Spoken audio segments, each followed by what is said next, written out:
نداء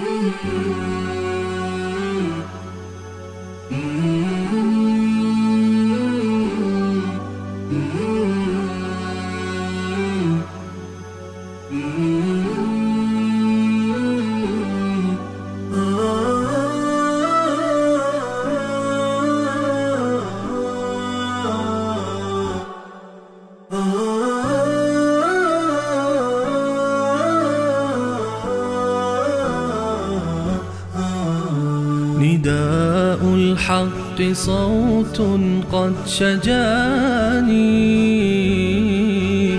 وبلغني الحقيقة والأماني وكان لي السبيل إلى المعالي ونورا للهداية والبيان.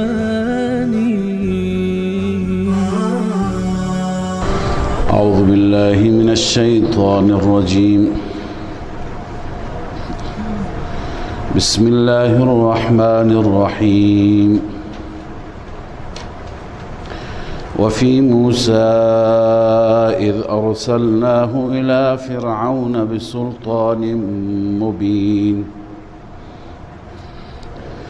فتولى بركنه وقال ساحر أو مجنون فأخذناه وجنوده فنبذناهم في اليم وهو مليم. صدق الله. اللهم صل على سيدنا محمد.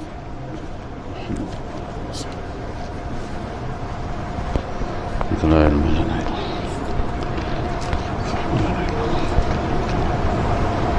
صدري وسعني. در آیات گذشته و آغاز این سوره مبارکه عرض کردیم که بعد از این که در این سوره اثبات موضوع قیامت است، خداوند تعالی 5 نمونه از عذاب به صورت مختصر 5 نمونه ذکر می فرماید. نمونه های تخویف دنیوی هستند و نمونه های عذاب الهی هستند. نمونه اول متعلق به قوم لوط بود. الله تعالی بیان فرمود که ما برای همه اونها سنگریزه هایی که به شکل عذاب بودن تعیین کردیم و فرستادیم و اونها را هلاک و نابود کردیم. این نمونه دوم هست. و فی موسی، از نظر ترکیب این فی موسی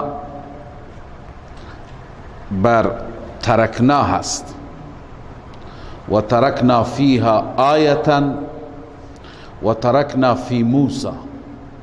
همچنین ما در واقعه موسی و جریان موسی هم آیه و درس و عبرتی گذاشتیم. اذ ارسلناه الى فرعون بسلطان مبین، زمانی که ما فرستادیم موسی را به سوی فرعون با سلطان مبین، یعنی با معجزات ظاهر، با معجزات آشکار. موسی علیه السلام با چنین معجزاتی پیش فرعون رفت که هیچ جای انکار نبود، ولی فرعون عناد کرد، فرعون ضد کرد. قرآن تعبیر می‌فرماید فتولا برکنه و قال ساحر او مجنون. تولی به معنای رویگردانی، اعراض. فرعون رویگردانی کرد، فرعون سرپیچی کرد به رکنه، با تمام ارکان سلطنتش، با همه نیروهای نظامی و انتظامیش، با همه ملأ و درباریانش. و به موسی علیه السلام چه تهمتی زدند، چه گفتند؟ و قال ساحر او مجنون، گفت این جادوگر هست یا دیوانه هست. خب جادوگر چیز دیگه هست، دیوانه چیز دیگه هست. اینها با هم دیگر همخوانی ندارند. جادوگر کسی که باشد از نظر عقلی به کمال رسیده، خیلی خونده، درس خونده، و اگر دیوانه باشد که جادوگری بلد نیست. چرا فرعون دو چیز متناقض میگه، دو تا جمله و دو صفت ناروا به موسی نسبت میده، اما این دو صفت با هم متناقضند؟ مفسرین میفرمایند زمانی که فرعون معجزات را دید، معجزات موسی علیه السلام را دید، اون زمان متحیر شد، اون زمان گفت ساحر، جادوگر. اما زمانی که موسی علیه السلام درباره خدای عزوجل و درباره قیامت صحبت کرد، درباره توحید و درباره قیامت، موسی گفت من رب العالمین فرستاده. گفت قال و ما رب العالمین؟ قال رب السماوات والارض و ما بینهما ان کنتم موقنین. موسی وقتی که از الله تعریف کرد که چه ذاتی هست و از قیامت و از عذاب در قیامت ذکر کرد، اینا در عقل ناقص فرعون نگنجید.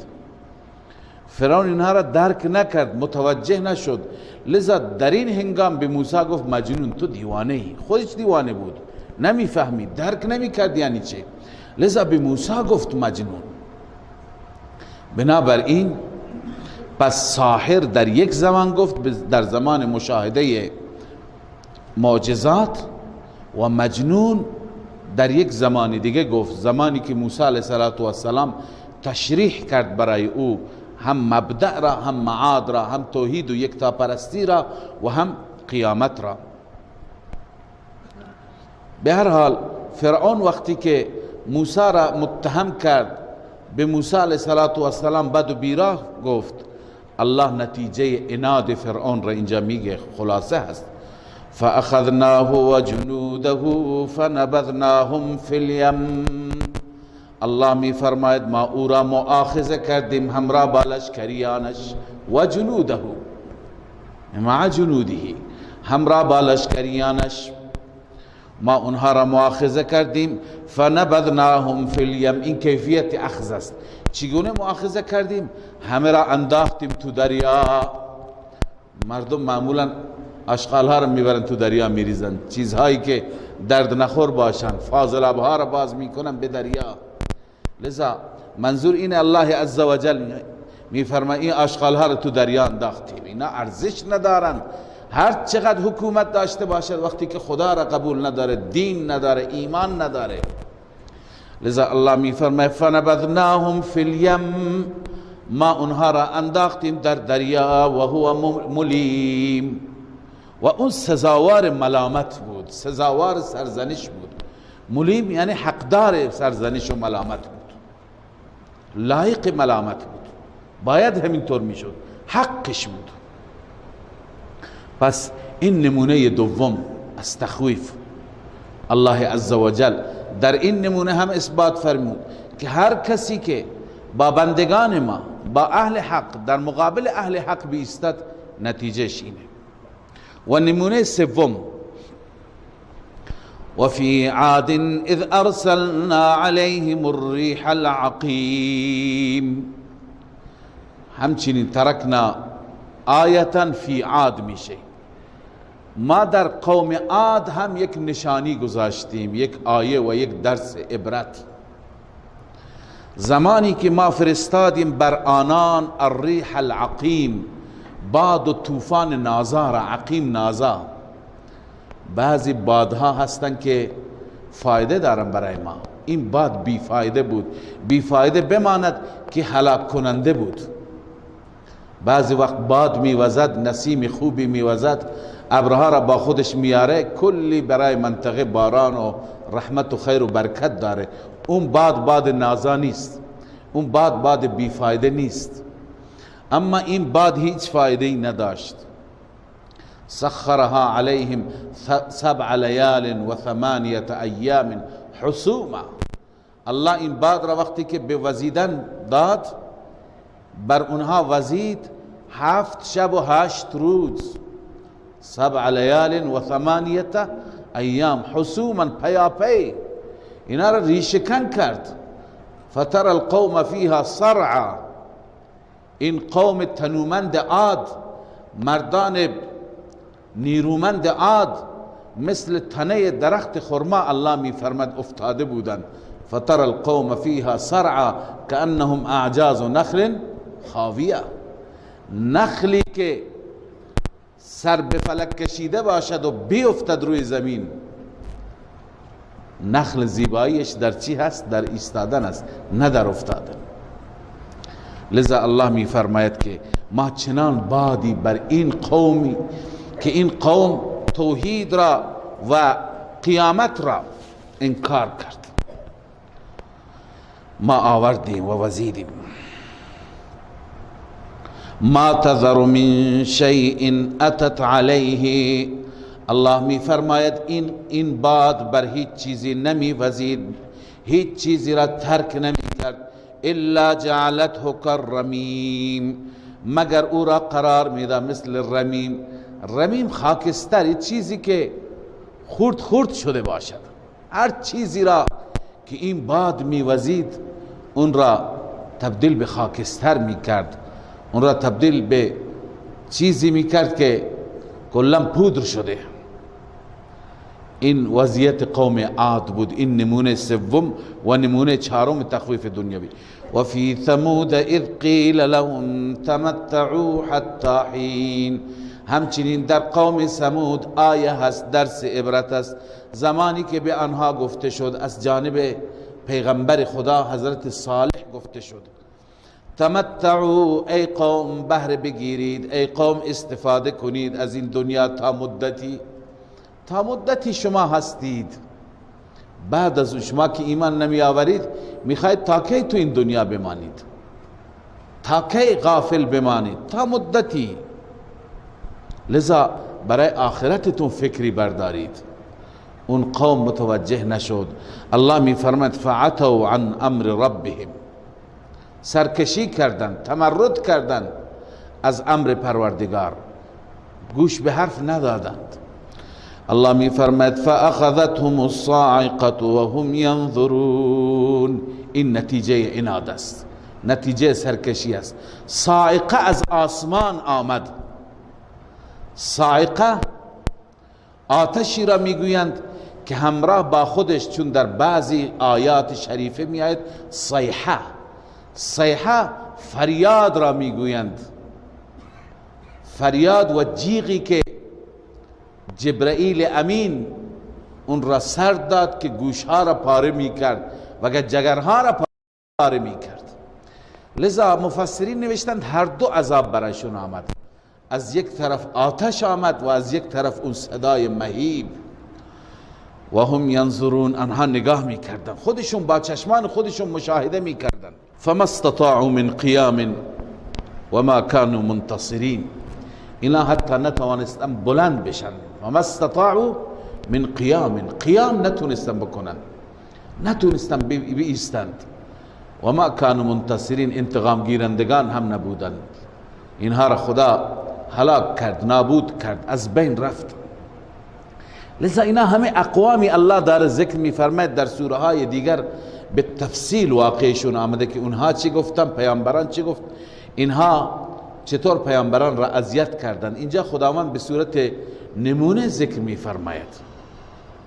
لذا آخرین نمونه قوم نوح است. الله میفرماید و قوم نوح من قبل، ای اهلکنا قوم نوح من قبل، ما قبل از همه اینها، چون نوح علیه السلام قبل از اینها بود، قبل از عاد بود، قبل از ثمود بود، قبل از فرعون بود، قبل از همه اینها ما هلاک کردیم قوم نوح را. سبب هلاکت چی بود؟ انهم كانوا قوما فاسقین. الله می فرماید اینها قوم فاسقی بودند، مشرک بودند، فسق و فجور کردند، لذا به عذاب خدا گرفتار شدند. لذا این 5 قوم بود که بیشتر خدای عزوجل در این سوره ها، در سوره قمر هم می آید، همین 5 قوم را ذکر می فرماید. اما در هر سوره مطابق شرایط و تعبیرهای همون سوره الله تعالی احوال اینها را بیان می فرماید. لذا بعد از اینکه اینها نمونه های تخویف دنیوی بودند، الله تعالی دلیل دیگری برای اثبات قیامت بیان می فرماید. این دلیل عقلی هست، یعنی چیزی هست که عقل را بکار ببریم می فهمیم که قیامتی هست. الله می فرماید والسماء بنیناها بأید و انا لموسعون. ما آسمان را بنا کردیم با قدرت خودمون، بأید، با قدرت و نیرو، و انا لموسعون، ما قدرتمون بسیار وسیع هست. لموسعون را تفسیر مدارک نوشته لقادرون، منظور قدرت ما وسیع هست، قدرت ما زیاده. آسمان را با این وسعت، با این پهنایی خدا درست میکنه. انسان چیه که انسان را نتوند دوباره خلقش بکنه، دوباره زندهش بکنه. والارض فرشناها، زمین را ما فرش کردیم. فنعم الماهدون، ما بهترین فرش کننده هستیم.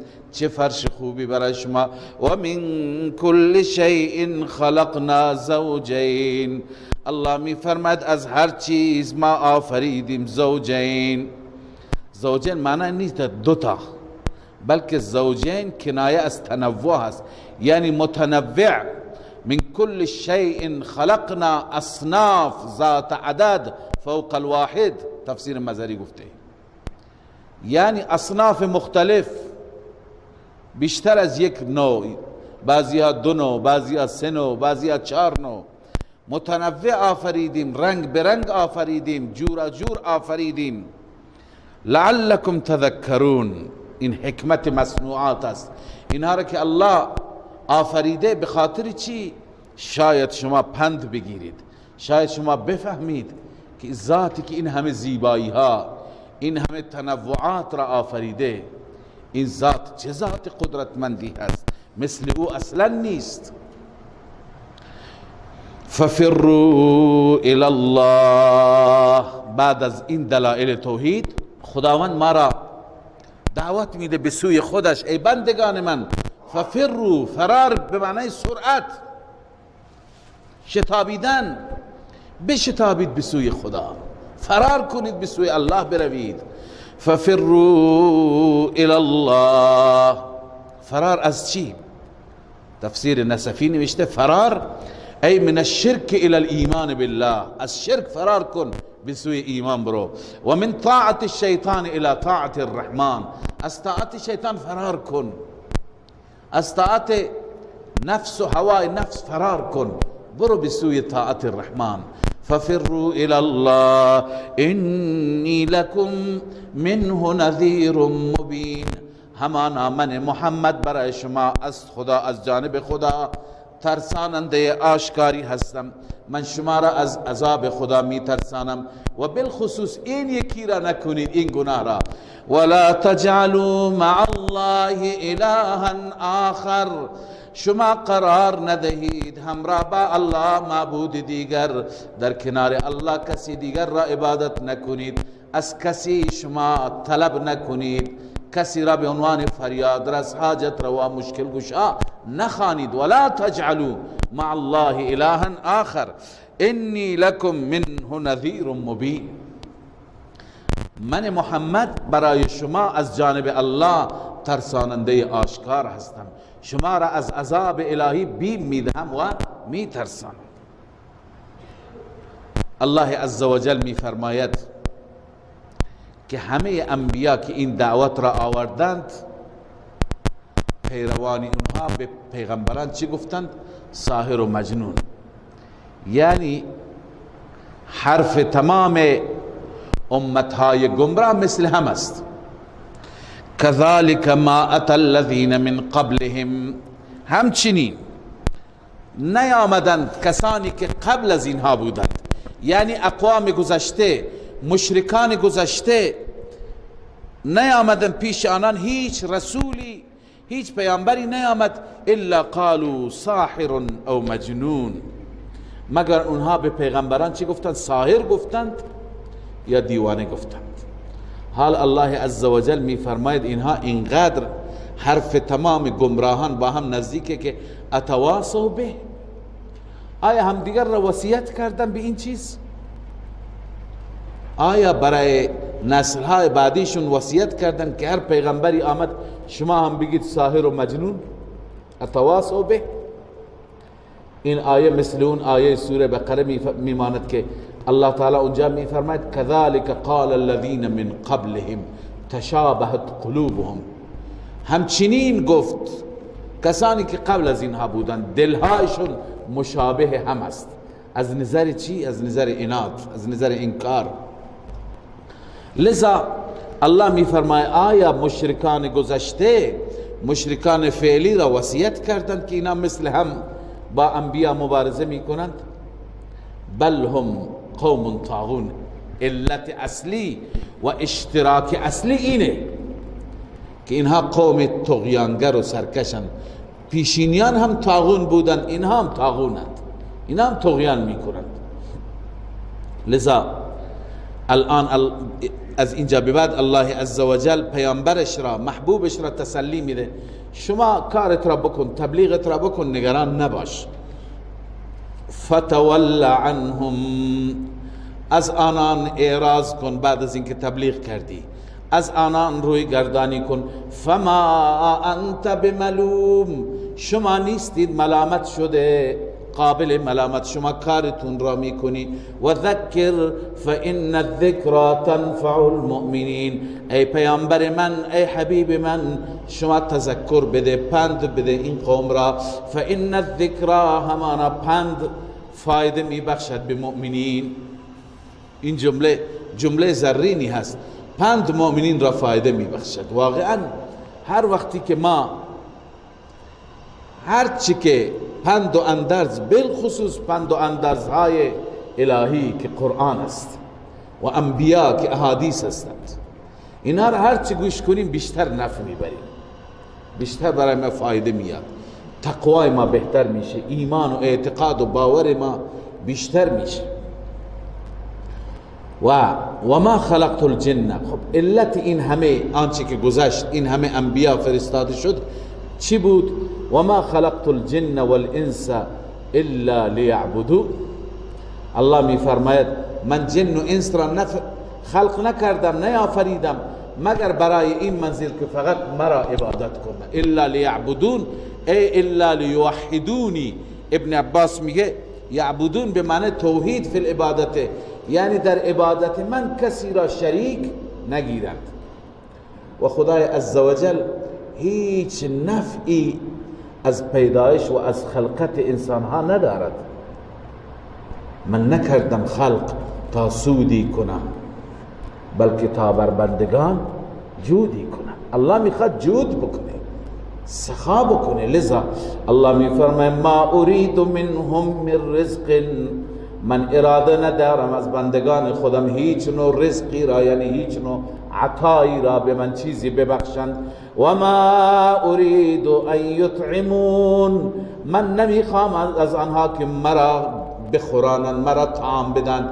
یطعمون را بعضی گفتن ای یطعمو عبیدی، بندگان مرا غذا بدن، بندگان مرا خوراک بدن. نه، من خودم همه بندگانم را میدم، اونها کارشون را بکنن. ان الله هو الرزاق ذو القوة المتین، بدون شک الله هست و اوست رزاق، او هست بندگان را، تمام بندگان را به کثرت و به فراوانی رزق میده. ذو القوة المتین، اون ذات هست ذاتی که دارای قوت متین است، دارای قدرت مستحکم است و رزقش هم هیچ کم نمیشه. سبحان الله. مردم این جمعیتی که الان است، اگر این جمعیت 200 سال پیش می بود، حتما اون زمان مردمان می گفته همه از گرسنگی می میرن. اما هر چی که جمعیت بیشتر میشه الله عزوجل بیشتر میده. امکانات بهتر میشه، سفره ها رنگین تر میشه، ساختمان ها جدیدتر میشه، ماشین ها مدل بالاتر میشه، انسان ها پیشرفته تر میشن. معلوم میشه الله عزوجل هر انسانی را، هر نسلی را به اندازهش داره میده، ولی انسان دست پاچه است. میگه که فرزند کمتر زندگی بهتر، و اگر زیاد باشیم آبها تمام میشه، ذخایر تمام میشه، نان نداریم، جا نداریم، مسکن نداریم. ببینید الله عزوجل رزاقیت خودش را نشان میده. هرچی بیشتر میشه، هرچی جمعیت بیشتر میشه. الان پدران ما مثل ما میخوردند، در حالی که اون زمان جمعیت خیلی کمتر بود در 100 سال پیش. آبا و اجداد ما اونا شاید یک سالشون به اندازه یک ماه ما نیست. اون اندازه که ما تو یک ماه استفاده میکنیم از نعمت الله، اونها تو یک سال استفاده نمیکردن، در حالی که جمعیت اونها کمتر بود 100 سال پیش. ولی الله هست رزق میده، هر چی که بیشتر باشه بیشتر. ان الله هو الرزاق، و دارای قوت بسیار مستحکم هست. فإن للذین ظلموا ذنوبا مثل ذنوب اصحابهم فلا یستعجلون. بعد از اینکه نمونه تخویف هم گفته شد، دلیل عقلی هم گفته شد، هدف آفرینش هم گفته شد، حال الله عزوجل بیم میدهد، تخویف دنیوی بیان میکند برای مخاطبان قرآن، برای قریش مکه، کسانی که این همه دلایل به خاطر اونها گفته میشه بازم اونها متذکر نمیشوند. الله میفرماید همانا برای کسانی که ظلم کردن، ظلم یعنی شرک و کفر، قریش مکه، ذنوبا مثل ذنوب اصحابهم، برای اینها هم سهمیه ای هست، نوبتی هست مثل نوبت اصحابشان، هم کیشها و هم مذهبانشان، مشرکان قبلی. ببین اصل ذنوب میگویند دلو بزرگ را، دلوی که از چاه آب میکشه، شاید یک دلو یک حوضچه را پر میکنه. اون زمان که مردم با عسر و با سختی زندگی میکردن، این دلو نوبتی بود، یک ساعت مال یکی بود، یک ساعت مال یکی بود. حال اینها را خدا میفرماید برای مشرکین مکه ذنوب هست، یعنی مثل همونایی که سر چاه به نوبت بودند. خلاصه یک ساعتی نوبت هر یک می آمد، نوبت اینها هم میاد، نوبت اینها از عذاب منظوره. مثل ذنوب اصحابهم، مثل نوبت هم مشربانشان هم کیشانشان، یعنی مشرکین گذشته. فلا یستعجلون، اینها عجله نکنند، اینها عجله نکنند، اون روز می آید. فویل للذین کفروا، ویل و هلاکت برای کسانی که کفر کردند، یعنی برای مشرکان. من یومهم الذی یوعدون، از آن روزی که در آن روز وعده داده می شود، یعنی اون روزی که وعده داده می شود. منظور از این روز روز بدر است، مراد عذاب دنیاست. اون روز که بیاید ویل و هلاکت برایش. این سوره مکی هست، هنوز خبری از هجرت نیست، ولی خداوند پیشا پیشگویی میفرماید که یه روزی میآید، اون روز واویلا هست برای اینها به عذاب و به گرفت الهی گرفتار میشن و پوزشون به خاک مالیده میشه. بسم الله الرحمن الرحیم والطور و کتاب مسطور فی رق منشور. در هر سه سوره، سوره زاریات، سوره قاف، سوره زاریات، سوره طور، در هر سه تا بحث قیامت بود. اما در سوره قاف فرمود کذالک الخروج، خروج از قبرها اینگونه است. در سوره زاریات الله عزوجل فرمود ان الساعه ان عذاب ربک ان الساعه ان الدین لواقع، جزا واقع میشه. اینجا با صراحت بیشتر، یک پله بالاتر، ترقی از ما قبل میفرماید ان عذاب ربک لواقع، عذاب پروردگار واقع میشه. الله عزوجل در این سوره یک دلیل نقلی برای اثبات عذاب از موسی ذکر می کند به صورت خلاصه. یک کلمه هست و طور، این خودش دلیل نقلی از موسی. و طور یعنی موسی شاهد است. عرض میکنم چطور.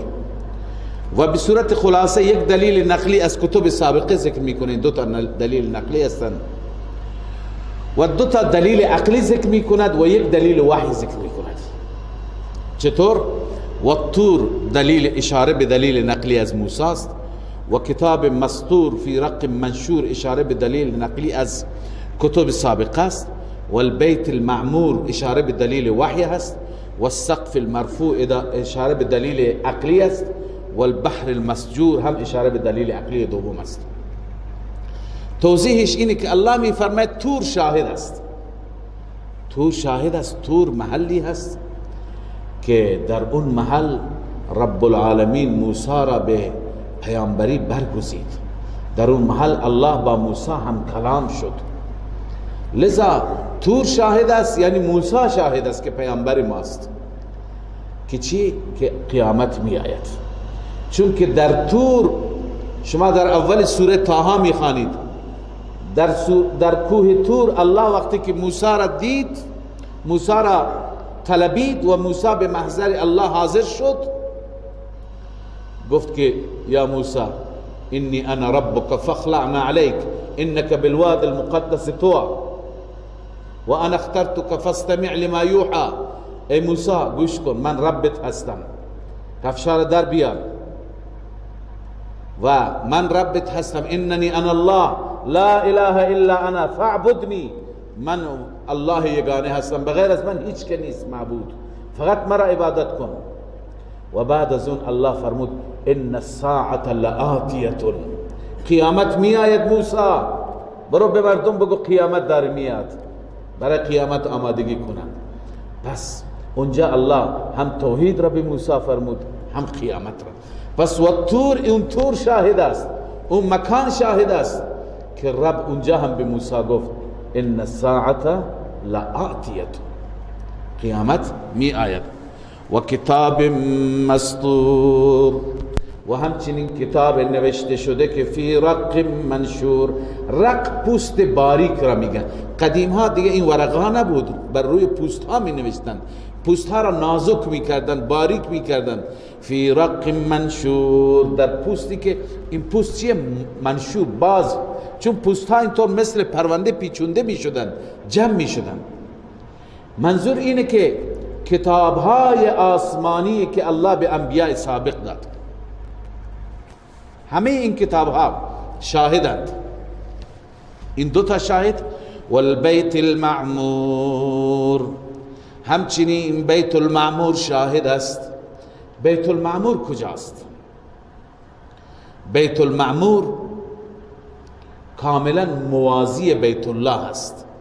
بیت المعمور محل طواف فرشتگان. این جایی که در زمین بیت الله است، موازی این بالای آسمان ها، بالاتر از آسمان هفتم، اونطوری که در حدیث شریف می آید، اونجا محلی هست رو به روی همین بیت الله. اونجا الله عزوجل اون محل را برای طواف فرشتگان تعیین فرموده. و در حدیث شریف می آید که هر روز 70,000 فرشته در بیت المعمور طواف می کنند و جمعیت این فرشتگان چنان زیاد هست که دیگه تا قیامت نوبت به فرشته نمیرسه. یک بار که طواف کرد دیگه به اون نوبت نمیرسه، از بس که زیادند. لذا بیت المعمور اونجاست. این دلیل وحی هست، چون که وحی برای رسول الله از آسمان ها می آمده. پس میتونیم اینطور بگیم که والبیت المعمور یعنی خود این قرآن هم شاهد است که از اونجا آمده. آفتاب آمد، دلیل آفتاب. والسقف المرفوع، الله می فرماید این سقف بلند هم شاهد است، یعنی آسمان. آسمان هم شاهد است. آسمان چطور شاهد است؟ ما هر جا مگر نمیخوانیم، صبح هم خواندیم، یکی از دلائل قیامت آسمان است که خدا میفرماید این مخلوق بزرگ را من پیدا کردم، مثل آسمان. انتم اشد خلقا ام السماء. پس انسان را هم الله پیدا می کند. والبحر المسجور، اینا هر دو تا دلیل عقلی هستند. و دریایی که مسجور یعنی مملو است از آب، همونطور که دریا و آبها شما انسانها را در خشکی محاصره کردن، هر طرف ما دریاست، لذا شما در محاصره قیامت هستید. قیامت هم شما را محاصره کرده، می آید، فرا می رسد. لذا به 5 چیز الله سوگند خورد. 5 چیز را الله عزوجل شاهد گرفت. بعد از 5 چیز الله چی می فرماید؟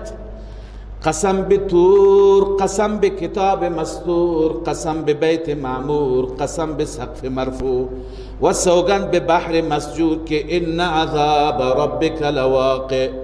الله به اینها سوگند میخورد که عذاب پروردگار که وعده داده شما را واقع میشه، اتفاق میفته. ما له من دافع، نیست برای اون عذاب هیچ دفع کننده، هیچ کسی نیست که اون عذاب را دفع کند و دور کند. اون عذاب کی میشه؟ الله به تصویر میکشد اون روز را. یوم تمور السماء مورا، اون روزی می شود که آسمان ها تمور السماء به حرکت می آیند، یعنی آسمان تکان می خورد، آسمان تکه پاره میشه. اذا السماء انشقت، اذا السماء انفطرت، روزی که آسمان تمور ای تدور و تضطرب، مضطرب میشه، تکان میخوره، به جنبش میاد. تمور السماء مورا، تکان میخورد، تکان خوردنی. و تسیر الجبال سیرا، روزی که کوها به سیر میافتند. الله میفرماید کوها پودر میشند و مثل ریگها میشوند و روان میشند مثل آب. فویل یومئذ للمکذبین، روزی که اون روز سخت بیاید پس هلاکت و بدبختی برای کسی که تکذیب می کند عقاید حق را. کسی که عقاید حق را، عقیده قیامت را، عقیده توحید را تکذیب می کند، واقعا در اون روز برای اون انسان ویل است، برای اون انسان بدبختیه. الذين هم في خوض يلعبون، اوصاف مکذبین را الله بیان می فرماید. مکذبین آنهایی هستند که فی خوض، در فرو رفتن گفتار و اقوال و اعمال، یعنی یک بار که تو اقوال فرو رفتن و وارد بحث های چرت و پرت شدن، یلعبون، بازی میکنن، بیهوده وقت میگذرانن. یک بار که وارد کارهای بیهوده شدن بازم یلعبون، وقت میگذرانن. خوض یعنی فرو رفتن، داخل شدن، وارد شدن، وارد هر بحثی میشن، وارد چیزهای بیهوده میشن. بعضی کارهای ما هم که بیهوده هست خطرناکه. بعضی جوانها عادت دارن یک بار که وارد یک بازی شدند دیگه دنیا بجنبد اون تکان نمیخوره، اون سرش و موبایلش، اون سرش و کارشه. لذا این همه فرو رفتگی، این همه استغراق که انسان غرق یک چیز باشد، اونم چیزی که لعب باشه، بازی چه باشه، بیهوده باشه، خوب نیست. الله اینجا مکذبین را میفرماید، اونایی که فی خوض، در فرو رفتن اقوال و اعمال چنان میشوند که یلعبون، بازی میکنند. الله میفرماید یوم یدعون الی نار جهنم دعا، روزی که اینها هول داده میشوند به سوی آتش جهنم، دعا، هول دادنی. هذه النار التي کنتم بها تکذبون، به آنان گفته میشه ای مجرمان، این هست اون آتش، آن آتشی که شما این آتش را تکذیب میکردید، در دنیا مسخره میکردید، در دنیا به پیامبر ما، به دعوتگران جادوگر و دیوانه میگفتید. افسحر هذا، آیا این جادویی بود، جادویی هست؟ ام انتم لا تبصرون، یا اینکه شما نمیدیدید، شما متوجه نبود، لذا اونجا باورش نکردی، اینجا بیا داخل شو تا خوب ببینی. اصلوها، وارد آن آتش بشید، وارد جهنم بشید. فاصبروا، او لا تصبروا، صبر کنید یا صبر نکنید، داد و فریاد کنید یا ساکت بشید، سواء علیکم، برابر است بر شما، هر کاری بکنی برابر است. انما تجزون ما کنتم تعملون، الله می فرماید جز این نیست که شما پاداش اعمالتون را داده میشید. ما کنتم تعملون، اون چی که عمل کردی خدا پاداش اون را بهت میده. لذا بد کردی بد میبینی، بد عمل کردی تو دنیا.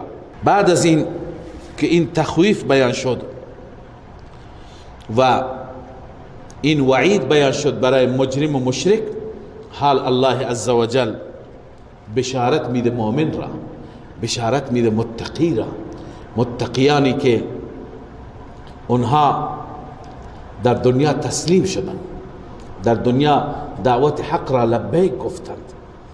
الله می فرماید ان المتقین فی جنات و نعیم، همانا متقیان انسانهای پرهیزگار در باغات هستند و در نعمتها. خوشا به حال کسی که در دنیا تقوای نصیبش میشه، خدا ترس میشه، در خدا ترسی از هر گناه دوری میکند. فاکهین بما آتاهم ربهم، الله می فرماید اینها خوشحالند، خوشگذرانند به آنچه که ربشان به اونها داده. و وقاهم ربهم عذاب الجحیم، الله اونها را حفاظت می کند و الله اونها را بدور نگه می دارد از عذاب جهنم. به آنها گفته میشه، به این متقین در بهشت، کلوا واشربوا هنیئا، بخورید بنوشید خوشگوار، نوشی جانتان، هنی به معنی نوشی جان، خوشگوار، بخورید و بنوشید خوشگوار. بما کنتم تعملون، بسبب آنچه که در دنیا عمل می کردید. عمل اندک ما در دنیا بهانه هست، این سبب ظاهریه، سبب حقیقی فضل الله است. الله می فرماید متکئین علی سرر مصفوفا، اینها تکیه دادن بر تخت هایی که کنار هم صف کشیده، تخت هایی که ردیف هم هستند. متقین اونجا تکیه دادند و هم دیگر را تماشا می کنند. و زوجناهم بحور عین، الله می فرماید ما آنها را جفت می کنیم، ازدواج می دهیم با حورهای عین. حور معنی لفظیش هست زن سفید رنگ، عین معنیش هست چشم درشت، اونی که چشمایش مثل آهو است. معنیش اینه الله عزوجل که همسران زیبا شکل چشم درشتی ما به اونها میدیم. والذین آمنوا، نه تنها به اونها، هم به افراد خانواده شون. حدیث را برای شما ایبار خواندم که در حدیث شریف میاد روز قیامت یک انسان، روی همین آیه این حدیث را آوردن مفسرین، یک انسانی را الله عزوجل در بهشت به یک جایگاه بسیار عالی میبرد، چون انسان خوبی بوده، انسان صالحی بوده، دعوتگر بوده، خدمت میکرده، لذا یک جایگاه خاصی دارد. اونجا میره میبینه همه چیز هست، سبحان الله، چه باغ خوبی، چه ساختمانی، اطرافش همش حور و غلمان و خدام و تمام امکانات، هیچ کمی نیست. بعد از اون که میبیند همه چیز روبرا هست، اطرافش نگاه میکنه، خویشاوندان، پدر کجاست، مادر کجاست، برادر کجاست، فرزند کجا، هیچ که پیدا نیست. میپرسد بقیه خویشاوندان من، بقیه خانواده من، طایفه من، اینها کجا هستند؟ به او جواب میده اونا همه در بهشتند، ولی خب جایگاه شما ویژه هست. شما این همه زحمت کشیدی تو دنیا، زهد و سختی ها تحمل کردی، شما را اینجا آوردیم. اونها هم جای خودشون هستن، اونها هم صالح بودن. اونجا میگه یا رب، من هر چی کردم برای خودم نکردم، برای تمام خاندانم کردم، برای تمام اهل و عیالم کردم. لذا الله عزوجل دستور میده کرامت برای این انسان، میگه همه اونها رو بیارید همینجا. اونها هر جا هستند، در هر درجه، در هر طبقه از بهشت هستند، اونها رو منتقل کنید به خاطر اکرام این انسان. لذا اینجا در آیه همین اشاره شده.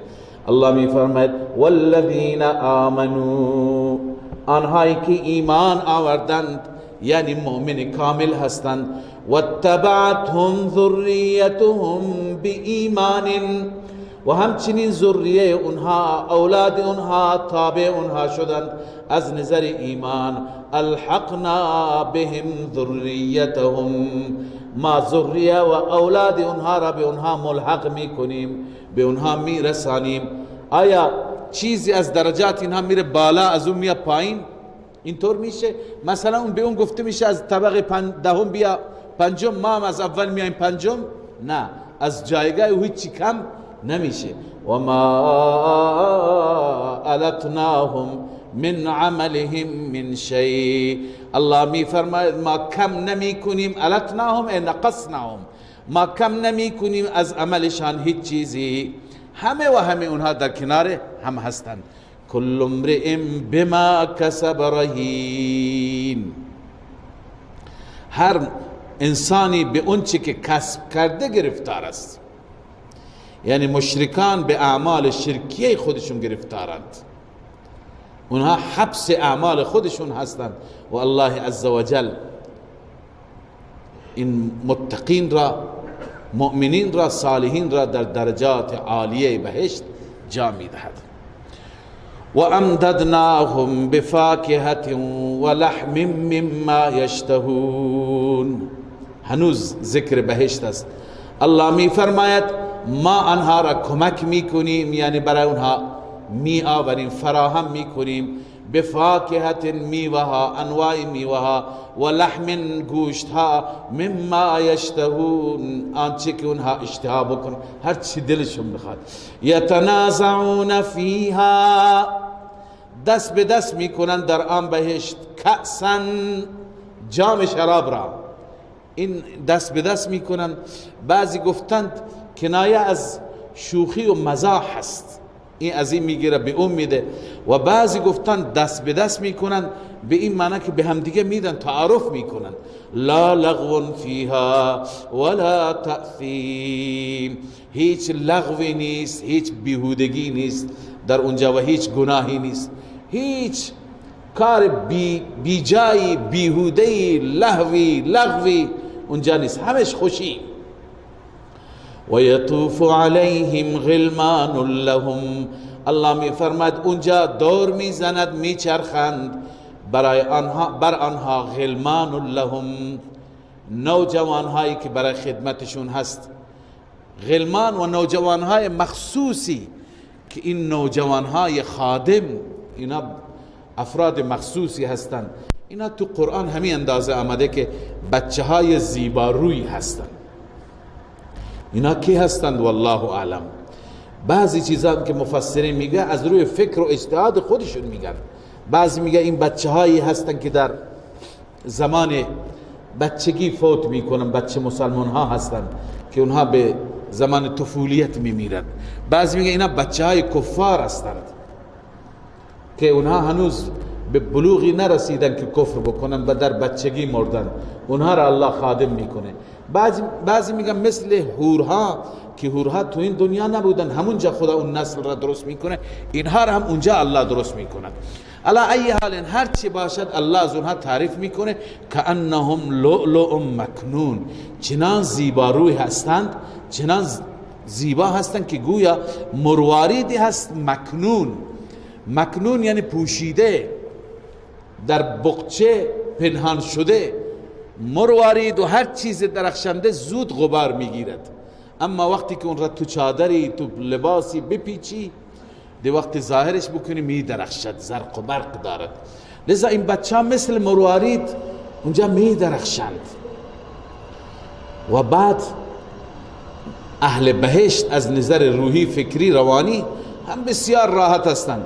و اقبل بعضهم على بعض یتساءلون، الله می فرماید روبروی هم قرار می گیرن، بعضی بر بعضی از هم دیگه سوال می کنن. اهل بهشت چی می گوین؟ قالوا انا كنا قبل فی اهلنا مشفقین، آنها می گویند همانا ما بودیم قبل از این در دنیا در اهل و عیالمان میترسیدیم که خدا چه کار میکنه با ما. معلوم نیست خدا ما رو ببخشه یا ما نبخشه، ولی واقعا خدا بر ما لطف کرد. اونجا اونا شکر میکنن، شکرگزار میشن. فمن الله علینا، الله بر ما منت گذاشت، بر ما احسان کرد. و وقانا عذاب السموم، الله ما را حفاظت کرد از عذاب آتش. سموم اون باد سوزانی را میگویند که همراه خودش اون باد تمام، عرض کنم که ضمن اینکه سوزندگی داره، تمام میکروب ها و تمام بیماری ها را هم داره. این کنایه است از اون لفحه و از اون شعله هایی که از جهنم میوزد و دل هر انسانی را کباب میکنه. الله میفرماید که انا كنا من قبل ندعو. ببین تنها دلیل نجات اینها چیه؟ تنها دلیل نجاتشون توحیده. انا كنا من قبل ندعو، همانا ما قبل از این فقط و فقط الله را میخواندیم، بغیر از الله کسی را نمیخواندیم. كنا ندعوه لا غیره، غیر از خدا از کسی حاجت نمیطلبیدیم. انه هو البر الرحیم، بدون شک اون ذات بر هست، ذات احسان کننده هست و ذات مهربان است. بر ما مهربانی کرد، بر ما احسان کرد. امروز در این جایگاه، در این نعیم و بهشت الله ما قرار داریم. بعد از اینکه الله عزوجل هم مراتب مجرمین را در جهنم بیان فرمود و هم جایگاه عالیه مؤمنین و متقین را در بهشت بیان فرمود، حال از اینجا به بعد تقریبا تا آخر سوره تسلی هست برای رسول الله صلی الله علیه و سلم و زجر و توبیخ و سرزنش هست برای مجرمین و مشرکین.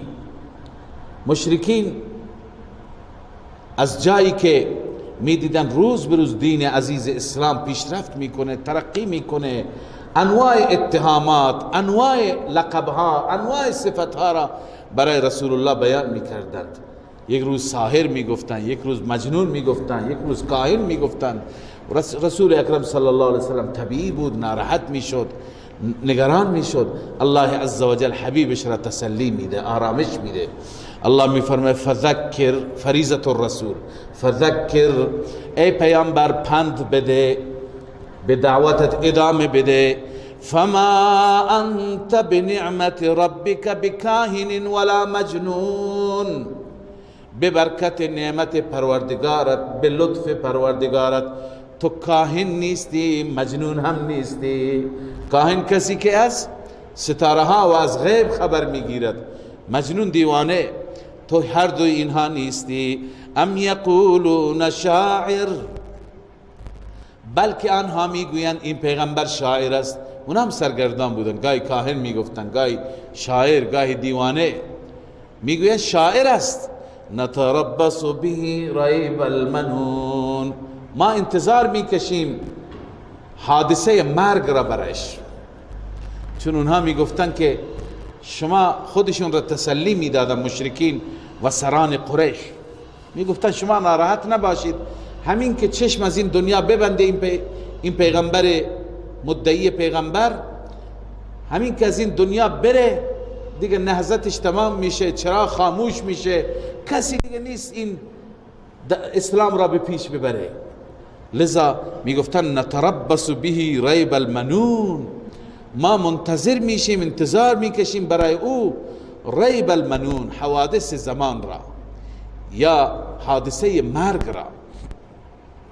الله میفرماید به اونها جواب بده، ای حبیب من، قل تربصوا انی معکم من المتربصین، بگو شما هم منتظر باشید، من هم با شما منتظر میمانم.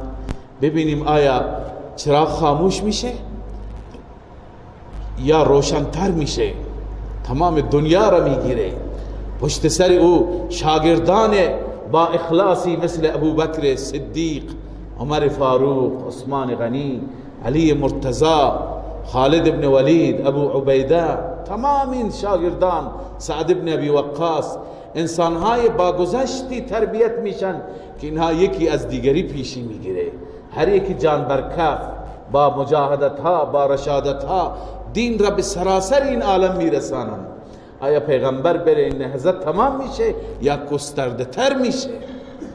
ببینید برکت اسلام را و این کرامت این دین عزیز را که الله عزوجل چقدر این را گسترش داد و دشمنان اولی چه انتظار خامی داشتند، چه انتظاری میکشیدند که هم پیغمبر از این دنیا بره دیگه تمام میشه، قصه تمام میشه. الله میفرماید قل تربصوا فانی معکم من المتربصین، بگو منتظر باشید من هم با شما منتظر. ام تأمرهم احلامهم بهذا، آیا عقل اونها را امر میکنه به اینکه این اعتراضات را بکنن؟ ام هم قوم طاغون، یا اینکه اینها قوم سرکشی هستند، سرکش و متمردن که چنین اعتراض میکنن؟ ام یقولون تقوله، یا اینکه آنها میگویند این پیغمبر از خود ایجاد کرد. تقول یعنی حرفی را درست کردن، منظور این کلام خدا نیست، این از خود درست کرده. بل لا یؤمنون، الله می فرماید بلکه حقیقت اینه که لا یؤمنون، اینها ایمان نمی آورند. اگر راست میگویند فلیأتوا بحدیث مثله ان كانوا صادقین، بیاورند سخنی مثل این را، مثل قرآن کلامی بیاورند اگر راست میگویند. چنانچه نتونستن بیارند، تلاش کردند، جمع شدند، کوشش کردند، در هر دور و زمان قادر نشدند. الله می فرماید ام خلقوا من غیر شیء ام هم الخالقون، یا اینکه اینها به سوی طاعت و عبادت نمی آیند. آیا آفریده شدن من غیر شیء، بدون هیچ چیزی، یعنی بیهوده؟ من غیر شیء یعنی من اجل لا شیء من العبادت او المجازات. تفسیر مظهری گفته آیا اینها پیدا شدند که هیچ مجازاتی نباشه، هیچ عبادتی نباشه، بیهوده، عبث و بیکار؟ ام هم الخالقون، یا اینکه نه اینا خودشون آفریننده هستن، خودشون میدانن برای چی آفریدن. ام خلق السماوات والارض، یا اینکه شاید اینها آفریدند آسمان و زمین را. اینا آخر چه محلی از اعراب داره؟ اینا چه کارند که اینها قبول نمی کنن؟ بل لا یوقنون، اصل اینه که به دلیل جهل و نادانی اینها یقین و باور ندارن. ام عندهم خزائن ربک، یا اینکه نزد اینها خزانه های پروردگار هست. ام هم المسیطرون، یا اینکه خزانه ها اینها نگهبان هستند، چون یکی از خزانه ها و نعمت هایی که رب میده نبوت، اینا نگهبانند، اینا نمیگذارن اون خزانه ها به کسی برسد. ام لهم سلم، یا اینکه اینها قبول نمی کنند شاید علت اینه که اینها نردبانی زدند به آسمان، یستمعون فی، در اون نردبان میروند و گوش میکنند.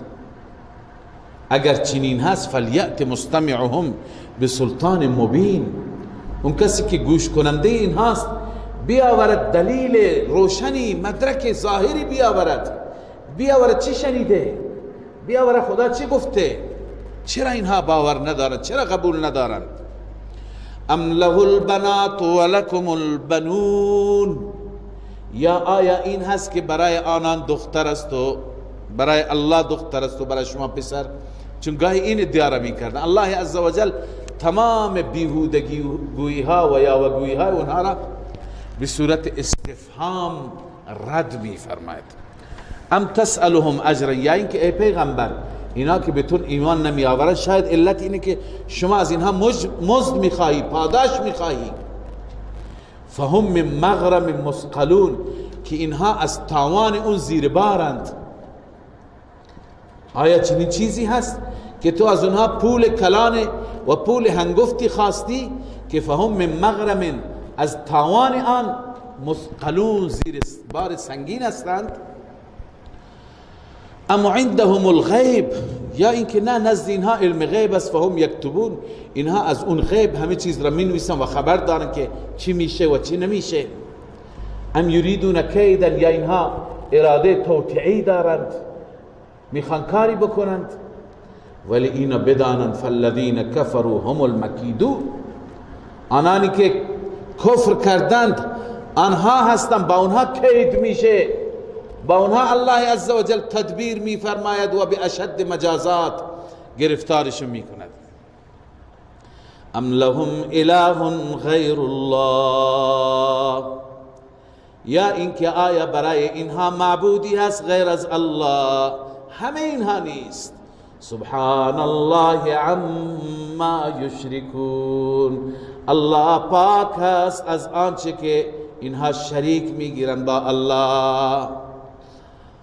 لذا الله عزوجل از شریک پاک است. اینا تمام خیالات و توهمات باطله و فاسده اونها هستند.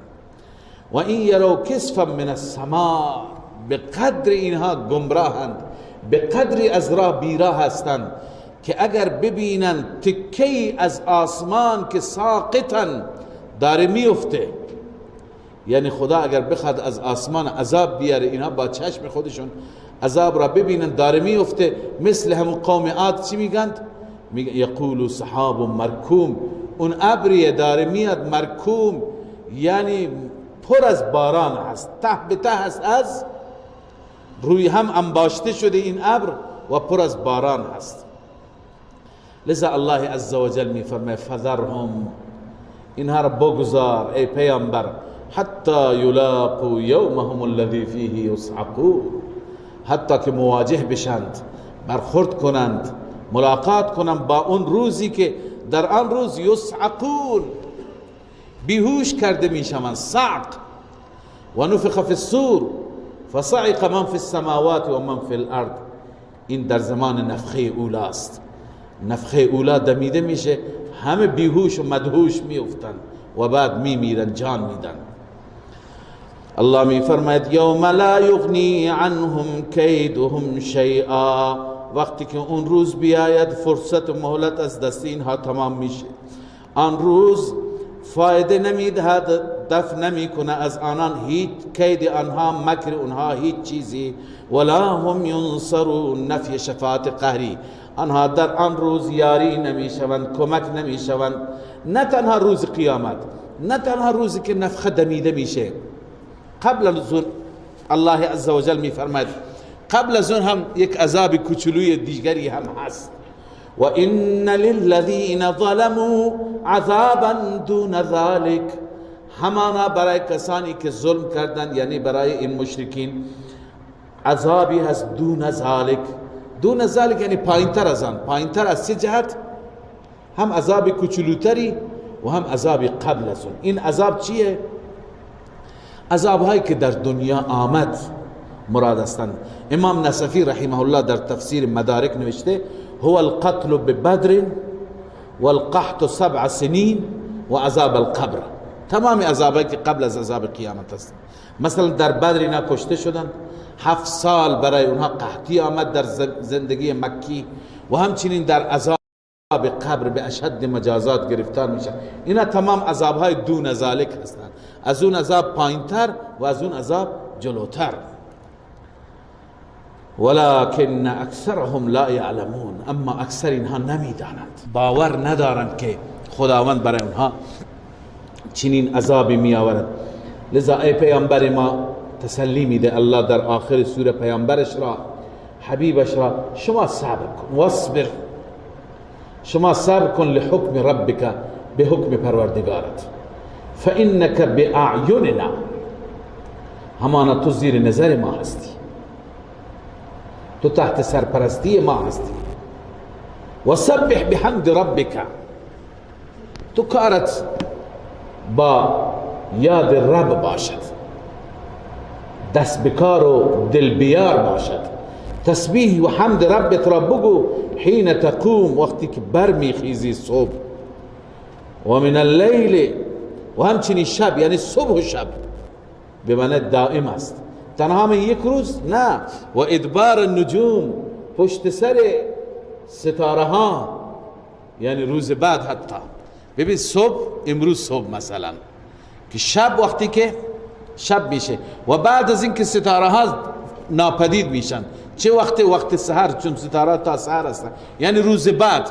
منظور اینه ادامه بده ذکر رب را داشته باش، چون که فإنک بأعیننا ای فإنک بمرء منا و تحت کلأتنا، تو در معرض دید ما هستی و تحت حفاظت ما هستی. والله یعصمک من الناس، خداوند تو را حفاظت میفرماید.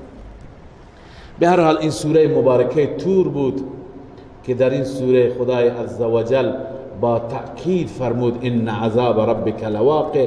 5 چیز را یا 5 دلیل را آورد که عذاب پروردگار واقع میشه. در هر 3 تا سوره، هم سوره قاف، هم سوره زاریات و هم سوره تور، الله عزوجل عذاب را اثبات فرمود که عذابی در روز قیامت هست.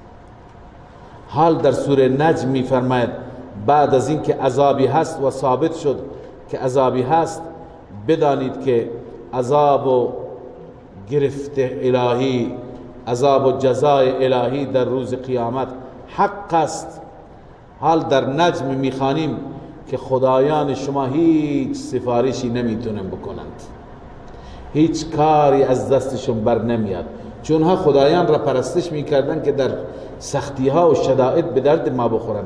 در این سوره الله عزوجل از لات و عزا میگه افرأیتم اللات والعزى و منات الثالثة الاخرى. اینها هیچ کاری نمیتونن بکنن، اینها ارزش را ندارند، اینها توانش را ندارند. لذا اگر میخوای از اون عذاب رهایی بیابی، نجات بیابی، پس بیا به سوی رب العالمین، به سوی پروردگارت، در پناه رب بیا. اللهم لا ملجأ ولا منجأ منك الا الیک. فقط پناهگاه رب العالمین است، بقیه پناهگاه ها اینها پوشالی هستند، اینها درد نمیخورند، اینها را باد میبره، اینها مثل تار عنکبوتند. لذا به سوی رب بیا. در این سوره الله عزوجل همین دعوت میده. بله، والنجم اذا هوا، موضوع محوری این سوره پس نفی شفاعت قهری هست و این است که لات و عزات و منات را نخوانید، هیچ چیزی نمیتونن بکنن. و خدای عزوجل در این سوره هم زجر و توبیخ مثل سوره تور بیان میفرماید و دلیل نقلی از انبیاء گذشته. الله ابتداء سوگند یاد میکند، یا بهتر است بگیم که شاهد میگیرد ستاره را. و النجم اذا هوا، سوگند به ستاره وقتی که سقوط میکند، یعنی اون ستاره شاهد است. اذا هوا ای اذا سقط. ببینید ستاره که سقوط میکند و ستاره که غروب میکند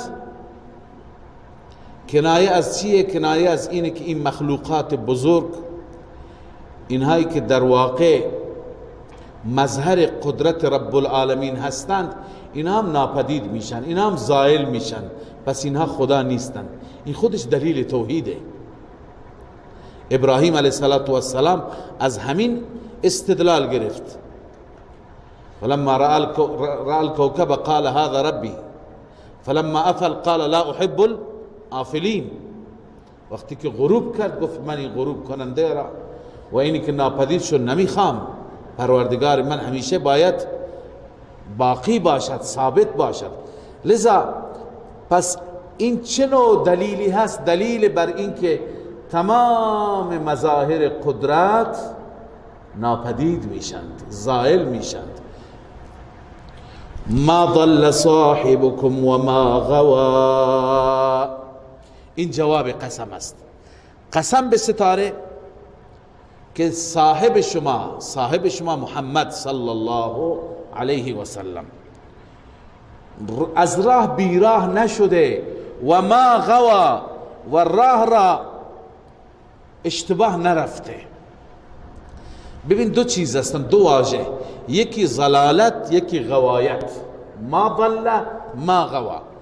ضلالت اینه که انسان از همون اول راه را فراموش میکنه، برعکس میره، راه را اشتباه میره و وقتی که میبینه راه را گم کردم توقف میکنه، میدونه که من راه گم کردم، اینو میگن ضلالت. میره بعد میبینه نه این راه نیست، پس راه گم شد، منتظر میمانه تا کسی بیاد او را نشون بده. اما غوایت اینه که یک راه دیگری را اشتباهی گرفته، همون راه را میبره، فکر میکنه همینه، در حالی که اشتباه داره میره. لذا الله همینه میفرماید ما ضل صاحبکم، صاحب شما راه را گم نکرده، و ما غوا، و راه را اشتباه نبرده، و ما ینطق عن الهوا، نطق نمی کند، سخن نمی گوید از روی هوای نفس و خواهشات نفس، هرچی می گوید وحی الهی هستند. ان هو الا وحی یوحى، نیست این مگر وحی که وحی کرده میشه به سوی او.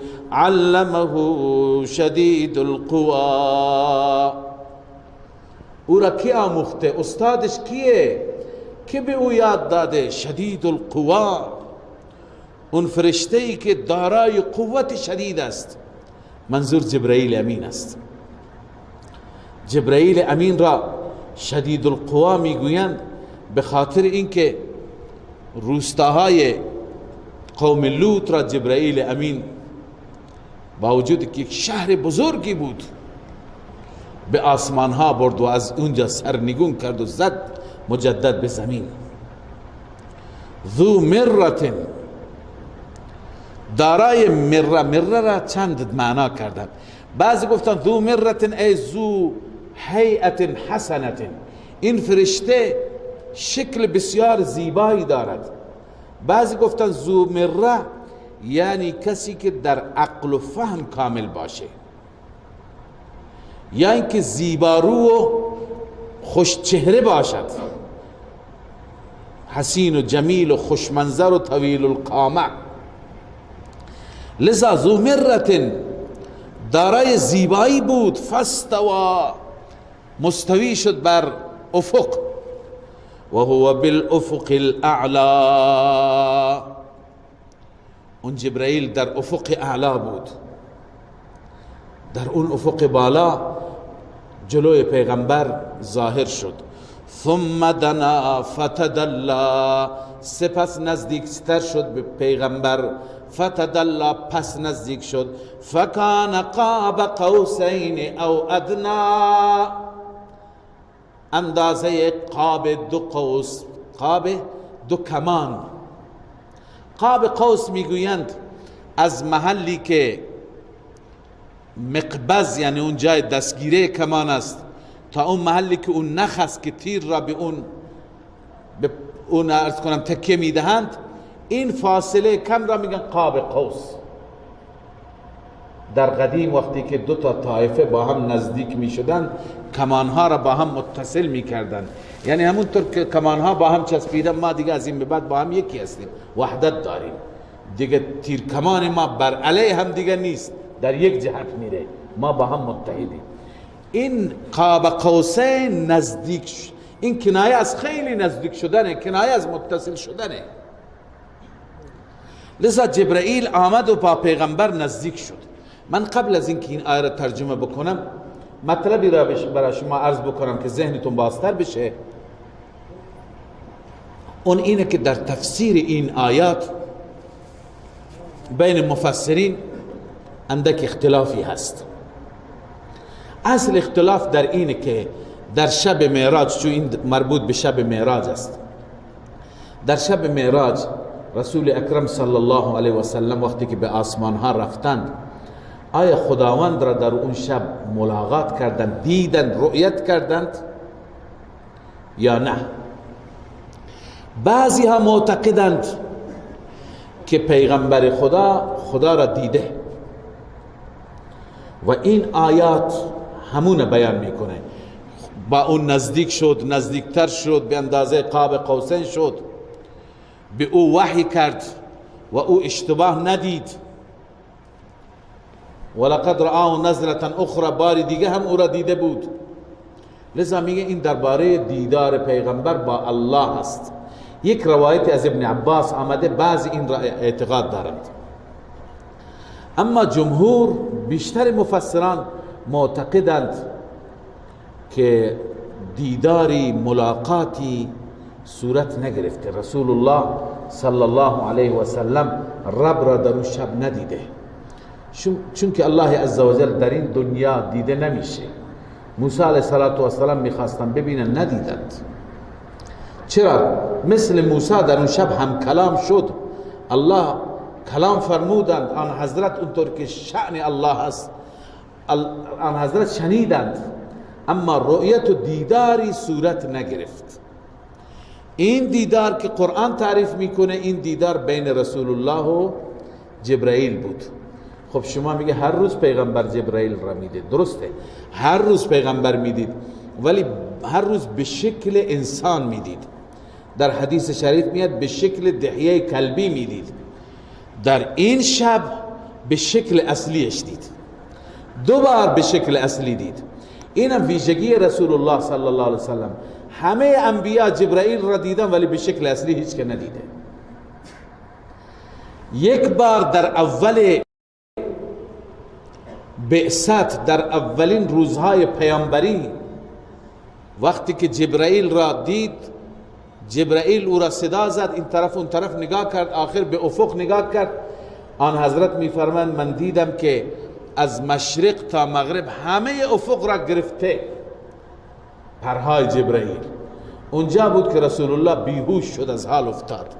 یک بار اونجا دید، یک بار شب معراج دید. پس این ملاقات جبرائیل است.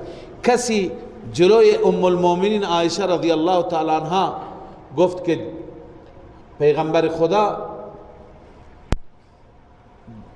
در اون شب خدا را دیده، حضرت عایشه عکس العمل نشان داد، ناراحت شد، گفت که هر کسی که بگوید پیغمبر خدا را دیده، اون بر پیغمبر و بر خداوند افترا گفته. گفتن ای ام المؤمنین این آیه پس معنیش چیه؟ گفت من اولین کسی بودم که درباره این آیه از رسول الله صلی الله علیه وسلم پرسیدم. رسول الله فرمود که او جبرائیل بود که من با او نزدیک شدم، جبرائیل بود که فاصله ما این اندازه شد. پس این جبرائیل بود، خدای عزوجل نبود. خدا از مکان پاکه، خدا از جسم پاکه. لذا الله می فرماید فکان ثم دنا فتدلا، سپس جبرائیل نزدیک شد، فتدلا پس نزدیکتر، فکان قاب قوسین او ادنا، پس به اندازه قاب دو قوس، دو تا کمان یا نزدیکتر از آن. فاوحى الى عبده ما اوحى، اینجا الله وحی کرد به بندش اون چیزی که وحی کرد. ما کذب الفؤاد ما رأى، دل دروغ نگفت آنچه که دید، یعنی واقعیت بود. افتمارونه علی ما یرا، آیا شما شک دارید در بر آنچه که دیده؟ رسول خدا جبرائیل امین را دیده، شما شک دارید؟ در حالی که ولقد رآه نزلة اخرى، همین پیامبر بار دیگر جبرائیل را دید. کجا؟ عند سدرة المنتهى، نزد سدرة المنتهى. پس بار اول در بعثت بود. ببینید علامه ابن کثیر نوشته و کان هذه الرؤیة الاولى فی اوائل البعثه، این دیدنی که در این سوره هست در اوائل بعثت رؤیت اول پیغمبر هست. بعد ما جاءه جبرائیل علیه السلام اول مره، اولین باری که جبرائیل پیش او آمد. فاوحى الله الیه صدر سوره اقرأ، اون زمان خداوند آیات ابتدایی سوره اقرأ را نازل فرمود. ثم فتر الوحی، بعد از اون وحی چی شد؟ قطع شد. تفسیر ابن کثیر. خب بیضاوی میگه قیل ما رها احد من الانبیاء، پیامبر را جبرائیل را هیچی که از انبیا ندیده، فی صورته در صورت اصلیش، غیر محمد صلی الله علیه و سلم مرتین، غیر از محمد که 2 بار جبرائیل را دید، مرة فی السماء و مرة فی الارض. یک بار که در زمین بود همون اول بعثت و یک بار که در آسمان بود. لذا الله می فرماید ولقد رآه نزلة اخرى عند سدرة المنتهى. او را دید یک بار دیگر نزد سدرة المنتهى، درخت سدر، درخت کنر به اصطلاح. سدرة المنتهى یک درختی هست که اونطور که در روایات تعریفش آمده هم فراتر از این عقل دنیوی ماست. میگویند که ریشه های این درخت و اصول این درخت زیر 7 طبق زمین هست، زیر زمین هاست و شاخه های این درخت بالای آسمان هست. والله اعلم. سدرة المنتهى چرا میگم منتهى؟ به معنای اینه که منتهى الیه فرشتگان زمینی و فرشتگانی که از بالای آسمان ها میاند.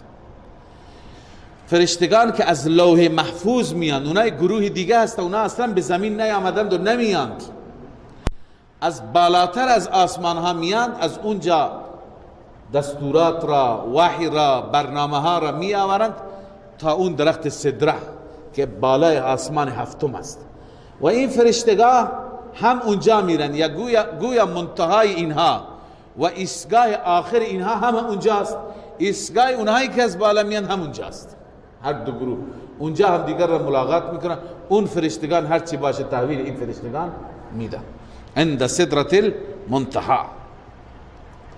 و در حدیث همین قد آمده که غشی رسول الله صلی الله علیه وسلم تعریفش کرد. غشیها نور الرب، نور پروردگار او را تحت پوشش قرار داده. او الملائکه تقع علیها، ملائکه نورانی بر او بودند. کما یقع الغربان علی الشجره، چنانچه کلاغ بر درخت چطور میشیند، ملائکه اینطور بر سدرة المنتهى نشسته است. نور است اونجا، مثل پروانه ها هستند. و در حدیث دیگه آمده که سدر چون درخت کنر را میگن، کنر اون میوهاش به اندازه کوزه بودند. والله اعلم، ما از حقایق اون عالم زیاد سر در نمیبریم مگر اینکه اونجا بریم. لذا الله می فرماید که عندها جنت المأوى، شرف سدرة المنتهى جنت المأوى همون جاست. اونجا جنتی که جای رجوع همه ماست انشاءالله اونجاست. اذ یغشی السدرة ما یغشی، زمانی که سدره را تحت پوشش قرار داد، آنچه که تحت پوششش قرار داد، یعنی ملائکه و نور پروردگار. بله، ما زاغ البصر و ما طغى، چشم کج ندید و منحرف ندید. طغى طغیان، اشتباه را میگند. لقد رأى من آیات ربه الكبرى، همانا پیامبر خدا از آیات بزرگ رب خودش اونجا مشاهده کرد. عجایب اونجا بود، خلایق اونجا بود. سبحان الله. بعد از اینکه الله عزوجل شمه از قدرت و از عالم بیکران را بیان فرمودن، حال می پردازن به لات و عزی، به این معبودن. اینا کیا هستن؟ اینا اصلا چی دارند؟ افرائیتم اللات والعزی، شما به من خبر بدهید از لات و عزی. لات و عزی حقیقتش را ما خواندیم. و منات، اینا 3 بت بودند که بعضی میگن در کعبت الله، اما بعضی میگن بیرون کعبت الله، در یک وادی از وادی های مکه ردیف اینها با فاصله قرار داشتند که بعضی از انصار مدینه و از قبائل مدینه از اونجا احرام می‌بستن، به خاطر همینها حج می‌کردن، اصلا بیت الله نمی آمدن، اونها را مقدس می‌دانستند. اصل لات مردی بوده که یلط السویق، ستو و سویق درست میکرد برای حاجی ها.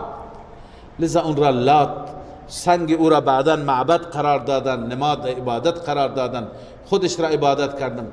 عزی جنیه‌ای بود که در همون آستانه، در همون مزار رفته بود که وقتی که خالد ابن ولید رضی الله تعالی عنه آمد که از بین ببرد، اون از درون این بت خارج شد و آه و فغان و واویلا می گفت. حضرت خالد سرش را جدا کرد تا اون ناپدید شد. لذا معلوم میشه که در این مزارات که گاهی مردم فریب میخورند، گاهی مردم میرند و میگن ما حرکاتی میبینیم، نور میبینیم، فلان میبینیم، دست خوش میشه، پا خوش میشه، صدا میاد، این همین جنیات هستند.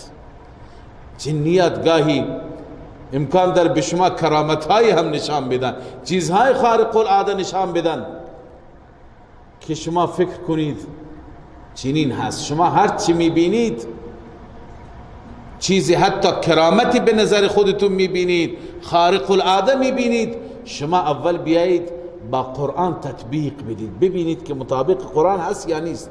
اگر مطابق قرآن نیست بدونید جنیه فریب میده، میخواد کلا سر ما بذاره. لذا عزا از اینها بود و منات سومین بت که کانو یحلون لمنات، از همونجا احرام میبستند برای منات میآمدند. لذا الله میفرماید که اینها، از اینها خبر بدهید. اینا کی هستند؟ اینا چه میتوانند بکنند؟ اولا اینا نامهای مؤنث هستند. شما اینا را دختران خدا میگید. الکم الذکر و له الانثى، برای شما مرد و برای خدا دختر. شما برای خودتون پسر میپسندید، برای خدا دختر. تلک اذا قسمت ضیزى، این تقسیم ناقصی هست. این تقسیم ناقصی هست. و بعد الله میفرماید این همه لقب به اینها دادید، اینا میتونن فلان مشکل حل کنن، اینا میتونن مشکل کشا باشه، اینا میتونن حاجت روا باشند، اینها میتوانند که گنج بخش باشند، گنج به ما ببخشند، اینا میتونند که به فریاد ما برسند. نام میگذارید، این نام را شما درست کردید. ان هی الا اسماء سمیتموها، نیست اینها مگر نامهایی که شما نامگذاری کردید. انتم و آباؤکم، شما و پدران شما. ما انزل الله بها من سلطان، الله به معبودیت اونها هیچ نوع دلیلی نازل نکرده، هیچ جا الله نگفته از اینها استمداد کنید. این یتبعون الا الظن، اینها تابعداری نمی کنن مگر ظن را. ظن اینجا به معنی خیالات بی اساس، توهمات فاسد، همه یه چیزی توهم میکنن، با خودشون فکر میکنن و اینها پیروی میکنن چی چیزی را؟ و ما تهوى الانفس، آن چیزی که هوای نفسشون باشه. اینا پیرو هوای نفس هستند، پیرو رب نیستند، پیرو دین نیستند. ولقد جاءهم من ربهم الهدى، در حالی که از جانب رب هدایت برای اونها آمده. بنویسید به واسطه پیامبر، به واسطه پیامبر از جانب رب چی آمده؟ هدایت آمده. ام للانسان ما تمنى فلله الاخرة والاولى. الله می فرماید که آیا برای انسان اون چیزی است که تمنا بکنه، هر چی دلش بخواد میتونه؟ نه خیر، انسان نباید تابع هوای نفس باشه هر چی تمنا بکند، بلکه نفس خودش را فدای دستور رب بکند. ای لیست الاشیاء و الشهوات تحصل بالامانی، هر چیز و هر شهوت با تمنا و با آرزو برآورده نمیشه. بل لله الامر، بلکه همه امور برای الله هستند. بله، فلله الاخرة والاولى، فقط و فقط برای الله است آخرت و دنیا، یعنی همه چیز در اختیار الله است. پس بهتره که انسان منویات خودش را، تمناهای خودش را، اینها را همه را تابع رب بکند، نه تابع هوای نفس بکند. صدق الله مولانا العظیم.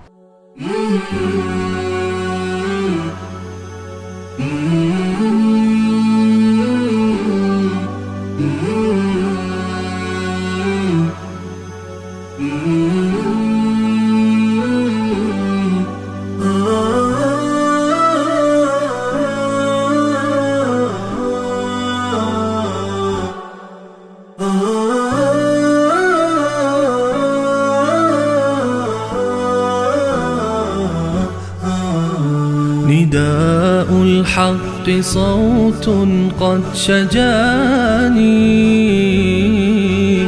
وبلغني الحقيقة والأماني وكان لي السبيل إلى المعالي ونورا للهداية والبيان.